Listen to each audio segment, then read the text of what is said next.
డబ్బు మనుషులని విడదీయొచ్చు కానీ స్నేహం కుటుంబాలని కలుపుతుంది. గ్రామంలో ఇద్దరు చిన్నప్పటి నుంచి ఫ్రెండ్స్. ఒకతను రఘు బాగా డబ్బున్న వ్యక్తి. ఇంకొకతను సాయి రోజువారీ కూలి పని. చిన్నప్పుడు ఒకే బెంచ్, ఒకే లంచ్ బాక్స్. కాలం గడిచింది. రఘు పెద్ద బిజినెస్ మ్యాన్. బిజినెస్లో సెటిల్ అయ్యాడు. సాయి మాత్రం ఇంకా పేదరికంతోనే పోరాడుతున్నాడు. ఒకరోజు సాయి ఇంట్లో పెళ్ళి. చిన్న ఇల్లు కానీ ప్రేమ మాత్రం ఎక్కువ. అందరూ చూస్తూ మాట్లాడుకుంటున్నారు రిచ్ ఫ్రెండ్ వస్తాడా లేదా అని. అప్పుడే లగ్జరీ కారు ఆగింది. రఘు దిగాడు. కారు ఇల్లు కాదు చూసింది.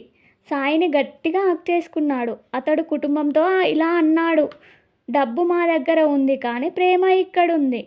ఆ రోజు rich family and poor family ఒకే వరుసలో కూర్చొని భోజనం చేశారు.